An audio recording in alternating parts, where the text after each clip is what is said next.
Hi, my name is Laurie Due. I live in Independence, Missouri, and I want to talk about Israel A. Smith and the Mormon Church. In early April of 1951, Israel A. Smith and his Council of 12 President Paul Hansen were on their way to Salt Lake City, Utah to attend an RLDS conference when they found out that the president of the Mormon Church had passed away. Now, being a good human being to the best of his ability, Israel A. Smith reached out to a family member of the past president and expressed his condolences. He was then offered a seat at the sustaining vote for the ordination of the new president, David McKay, and he accepted. It was out of a sense of courtesy and professionalism and friendship, and it was for him something very normal and human.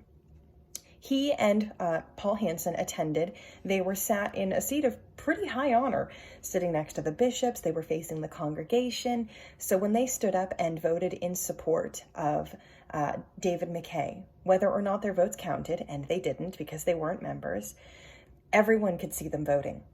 And not everyone realized that their votes were only a sense of courtesy and only a sense of friendship and carried no weight at the end of the day. A lot of meaning ended up being ascribed to this. For the next year, Israel A. Smith would receive letters asking if the two churches were merging or if he was ceding his role as prophet to the Mormon president. And this frustrated him. Very understandably, but it frustrated him to no end. Eventually, he found out that Mormon missionaries had been using this gesture of kindness as a leverage point for them to pursue evangelical work among the RLDS church, saying that Smith supported the Mormon president, and obviously the Mormon president was, divinely chosen and supported by the RLDS church. And this wasn't the case. This was not what was happening between Israel A. Smith and the Mormon church.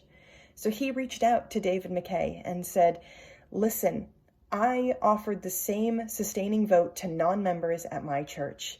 And you, when you did it to me, understood full well that I am not a member. Can you please help me convey this to both of our churches?